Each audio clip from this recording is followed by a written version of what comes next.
ഇന്ന് നമ്മൾ സംസാരിക്കാൻ പോകുന്നത് വെറുമൊരു കഥയല്ല.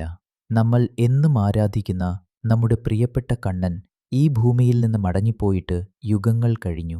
പക്ഷേ ഭഗവാൻ നമ്മളെ വിട്ടുപോയിട്ടില്ല എന്ന് പറഞ്ഞാൽ നിങ്ങൾ വിശ്വസിക്കുമോ? അതെ, നമ്മുടെ കൃഷ്ണന്റെ ഹൃദയം ഇന്നും ഈ ഭൂമിയിൽ എവിടെയോ തുടിക്കുന്നുണ്ട്. നമുക്ക് ആ പുണ്യകഥയുടെ ആഴങ്ങളിലേക്ക് ഒന്ന് ഇറങ്ങിച്ചെല്ലാം. കുരുക്ഷേത്ര യുദ്ധം അവസാനിച്ച സമയം കൗരവർ 100 പേരും കൊല്ലപ്പെട്ടു. പുത്രശോകത്താൽ നീറിപ്പുകഞ്ഞ ഗാന്ധാരിയുടെ മുന്നിലേക്ക് കൃഷ്ണൻ ചെന്നു. ലോകം മുഴുവൻ വന്ദിക്കുന്ന ആ പുഞ്ചിരിയോടെ നിൽക്കുന്ന കൃഷ്ണനെ കണ്ടപ്പോൾ ഗാന്ധാരിയുടെ നിയന്ത്രണം വിട്ടു.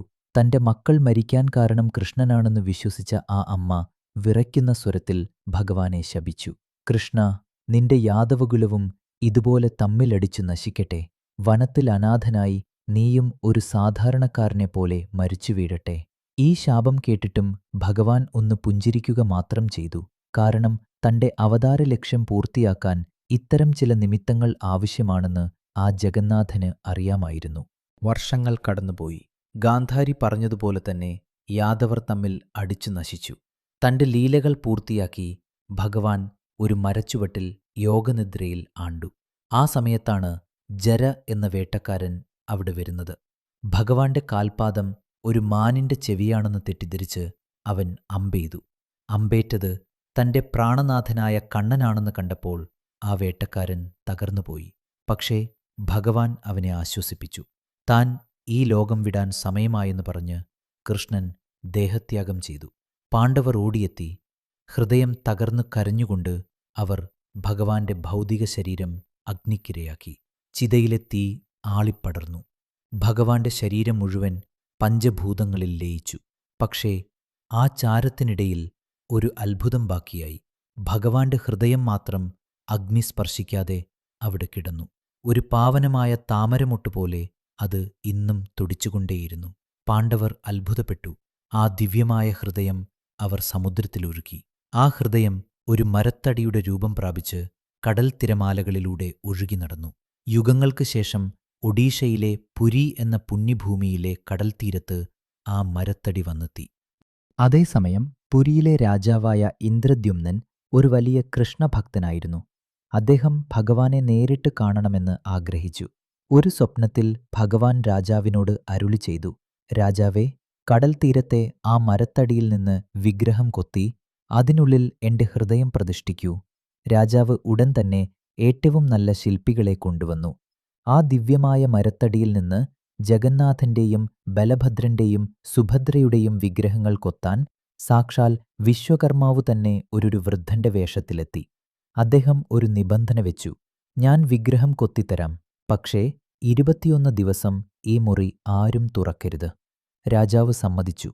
ശില്പി ഉള്ളിൽ കയറി വാതിലടച്ചു. ആദ്യത്തെ കുറേ ദിവസങ്ങൾ ഉള്ളിൽ നിന്ന് കൊത്തുപണിയുടെ ശബ്ദം കേൾക്കാമായിരുന്നു. പക്ഷേ ദിവസങ്ങൾ കഴിഞ്ഞപ്പോൾ ശബ്ദമൊന്നും കേൾക്കാതായി. രാജ്ഞിക്ക് പേടിയായി. ശില്പിക്ക് എന്തുപറ്റിയെന്നറിയാതെ അവർ രാജാവിനെക്കൊണ്ട് വാതിൽ തുറപ്പിച്ചു. എന്നാൽ ആ ശില്പി അവിടെയില്ലായിരുന്നു. സാക്ഷാൽ വിശ്വകർമാവായിരുന്നു ആ ശില്പിയുടെ വേഷത്തിൽ വന്നത്. വാതിൽ തുറന്നതുകൊണ്ട് കോപിച്ച അദ്ദേഹം വിഗ്രഹങ്ങൾ പൂർത്തിയാക്കാതെ അപ്രത്യക്ഷനായി. രാജാവ് സങ്കടപ്പെട്ടു. വിഗ്രഹങ്ങൾക്ക് കൈകാലുകളില്ല, പൂർത്തിയായിരുന്നില്ല. അപ്പോൾ ഒരു അശരീരി മുഴങ്ങി, വിഷമിക്കേണ്ട രാജാവേ, ഞാൻ ഈ രൂപത്തിൽ തന്നെ ഇവിടെ വസിക്കും. എന്റെ ഭക്തരെ നോക്കാൻ എനിക്ക് വലിയ കണ്ണുകൾ മതി. അവരെ അനുഗ്രഹിക്കാൻ എനിക്ക് കൈകാലുകൾ ആവശ്യമില്ല. ഈ രൂപത്തിൽ എന്നെ പ്രതിഷ്ഠിക്കൂ. എന്റെ ആ പാവനമായ ഹൃദയം ഈ വിഗ്രഹത്തിന്റെ ഉള്ളിൽ പ്രതിഷ്ഠിക്കൂ. ഇന്നും പുരിക്ഷേത്രത്തിൽ വിഗ്രഹങ്ങൾ മാറ്റുന്ന ഒരു ചടങ്ങുണ്ട്, നവകലേബരം. ആ രാത്രിയിൽ നഗരത്തിലെ വൈദ്യുതി മുഴുവൻ അണയ്ക്കും. ക്ഷേത്രത്തിലെ പ്രധാന പൂജാരിയുടെ കണ്ണുകൾ തുണികൊണ്ട് കെട്ടും. ആരും കാണാതെ പഴയ വിഗ്രഹത്തിൽ നിന്ന് ആ ഹൃദയം, അതിനെ ബ്രഹ്മപദാർത്ഥം എന്ന് വിളിക്കുന്നു, പുതിയ വിഗ്രഹത്തിലേക്ക് മാറ്റും. ആ പൂജാരിമാർ പിന്നീട് പറഞ്ഞിട്ടുള്ളത് കേട്ടാൽ നമ്മൾ സ്തബ്ധരായി പോകും. അവർ പറയുന്നത്, ഞങ്ങൾ അത് കയ്യിലെടുക്കുമ്പോൾ ഒരു ജീവനുള്ള പക്ഷി കൈക്കുള്ളിൽ കിടന്ന് പിടയുന്നതുപോലെ തോന്നും.